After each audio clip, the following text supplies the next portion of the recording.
an important force in promoting a new type of international relations.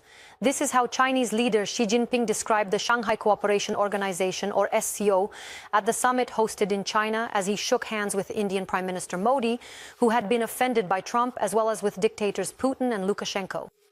For China, this is the biggest diplomatic event of the year, which, not without Putin's efforts, turned into an anti-NATO manifesto. 20 heads of state and 8 international organizations gathered there. And although in his opening speech Xi Jinping called on partners, I quote, to resist the Cold War mentality and bloc confrontation, end quote, it was precisely the strengthening of a bloc to oppose the United States and its partners that took place at this summit. Putin, who, by the way, came to China for as many as 4 days, once again justified the invasion of Ukraine there. Immediately after the end of the SCO summit, China will hold a grand military parade dedicated to the anniversary of the end of World War II to demonstrate its military might. And guests who are not yet members of the Shanghai Organization were also expected to attend. One of the most important guests was supposed to be Prabowo Subianto, the president of Indonesia, the world's 4th most populous country and a member of the G20. But at the last moment, Prabowo cancelled his trip due to unprecedentedly large and fierce demonstrations in the country. What caused these protests and how China is trying to help suppress them will be explained by TSN correspondent Yana Slesarchuk, who recently visited Indonesia. This is how Indonesia's President Prabowo Subianto celebrated the grand parade marking the 80th anniversary of independence. But just 10 days later, the country was shaken by protests unseen in recent years. The TSN film crew saw the reasons for this with their own eyes in Jakarta at the beginning of August. In a country that is part of the G20, the world's most powerful economies, the standard of living is very low. In Jakarta, a normal salary is $300. Against this backdrop, the trigger for the protest was a parliamentary innovation that increased the budget for maintaining members of parliament. Now, the latest local details are being shared with us via video link by Indonesia expert Anton Galushka Dayakin. There are 3 main reasons. The first is rampant corruption. Secondly, the economic situation in the country. Just in the past year, for example, prices have risen by about 30%, while the minimum wage has increased by only 1.5%. And what triggered it all was when the issue of raising teachers' salaries came up, and both the government and parliament said there was no money for that. And within just a few short days, the parliament swiftly passes an official order to add a substantial bonus of 50 million local rupiah to their already quite considerable and significant salaries. That's about $3,000, a bonus for housing rent. At first, the protest did not go beyond Jakarta. Special forces units tried to disperse it. At one point, an armored vehicle drove straight at the people. For ethical reasons, we will not show this video in its entirety. But here is the moment when it runs over a 21-year-old guy, the sole breadwinner of his family, who was just trying to deliver an order on his scooter and was passing through the crowd. As if not noticing his crime, the driver keeps going.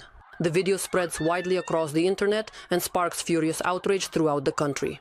Protesters set fire to government buildings of local administrations and break into several deputies' homes, showing off the local pshonka style. They also love gold, stucco, and everything else. At the moment, this is a universal global trend. The president's apology has the opposite effect. The protest only intensifies. And just 2 days later, Prabowo Subianto cancels a crucial trip to China for the parade marking the end of World War II. On Sunday, he calls an emergency meeting. The deputies travel there in other people's cars, hiding from the public. As a result, the president promises to cancel everything that people disliked from the very beginning, including the deputies' bonus, which is 10 times higher than the average salary in Jakarta. The leaders of the House of Representatives announced that they are cancelling several parliamentary provisions, including allocated funding for deputies, and are also introducing a moratorium on overseas work trips. What can't be fixed at an emergency meeting? The death of a person under the wheels of an armored vehicle in downtown Jakarta. Prabowo Subianto understands this perfectly well, which is why his promises are accompanied by thinly veiled threats. I have ordered the police and the Indonesian armed forces to take all possible measures against those who destroy public institutions or break into other people's homes. By removing the deputies' bonuses, the government did not eliminate the root cause of the outrage. But no one said that teachers' salaries would be raised. Government institutions in Jakarta and other major cities are now under heightened military protection. And the Chinese social network TikTok, which is incredibly popular in Indonesia, is suspending live broadcasts in the country to deprive protesters of their most natural way to see what is happening in real time. Yana Slesarchuk, Roman Sischenko, Anatoly Korob, TSN 1+1. They will increase gas supplies and introduce visa-free travel.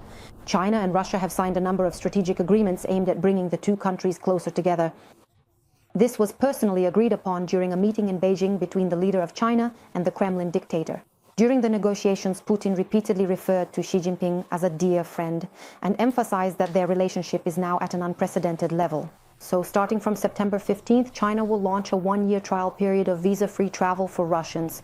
They will be able to stay in the country for up to a month with an ordinary international passport.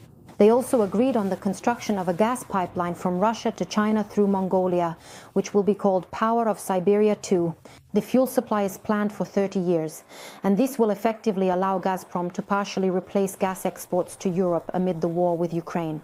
Previously, the parties could not reach an agreement because Beijing demanded to buy the raw materials at Russia's domestic prices, essentially for next to nothing.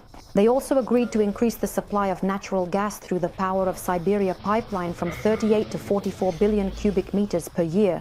And as soon as tomorrow, Xi Jinping and Vladimir Putin, along with more than 24 other invited leaders, will attend the military parade marking the 80th anniversary of the victory over Japan in World War II.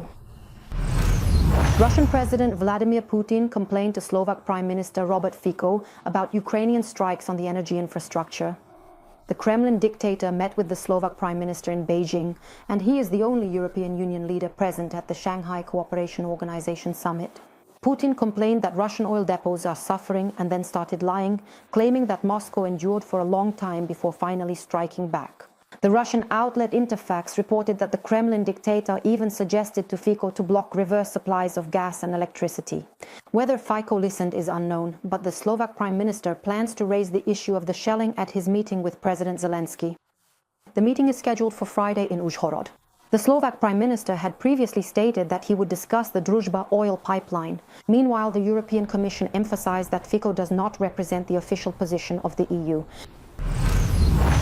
At the same time, the fuel crisis in Russia has reached a critical level. In the occupied territories of the Zaporizhzhia region, gasoline and diesel are virtually unavailable. Occasionally, A95 gasoline appears at a few isolated gas stations, but it is only available with coupons and limited to a maximum of 50 liters per car. This was reported by the Center for National Resistance. At the same time, Melitopol has been added to the so-called blacklist of regions. There, the occupiers have launched an inspection of fuel prices. The main complaint against the so-called regional governor, Belitsky, is the shortage and inflated prices. The commander of Ukraine's unmanned systems forces, Robert Brody, named the precise strikes by the Ukrainian armed forces on Russia's oil refining industry as the cause of the crisis. Fighters from the 425th Separate Assault Regiment Skelya entered the settlement and raised the Ukrainian flag there. And the ghosts struck Russian military equipment in temporarily occupied Crimea. The main intelligence directorate showed how it destroys enemy targets. Drones struck 2 Mi-8 helicopters in Fardiiske near Simferopol, and this means losses for the invader of up to $30 million.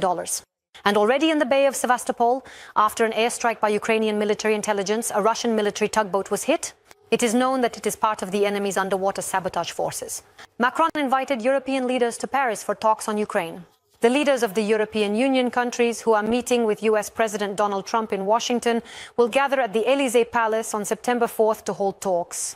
This was reported by the Financial Times, citing 3 diplomats familiar with the plans. And among those who are definitely expected to attend are German Chancellor Merkel, UK Prime Minister Starmer, NATO Secretary General Rutte, and European Commission President Ursula von der Leyen.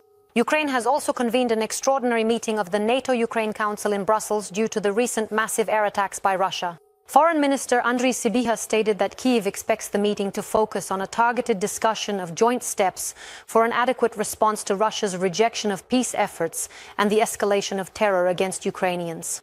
Ursula von der Leyen's plane was reportedly subjected to Russian GPS jamming. The president of the European Commission was flying to Plovdiv from Warsaw to meet with Bulgarian Prime Minister Rosen Jelyaskov, as well as to visit a munitions factory. The Financial Times reports that during the approach to the airport, electronic navigation systems disappeared. The aircraft carrying von der Leyen circled over the city for an hour, after which the pilot decided to land manually using paper maps. Fortunately, there were no incidents, but according to 3 informed officials, the incident is being considered as a Russian interference operation, and this has already been officially confirmed by the Bulgarian authorities.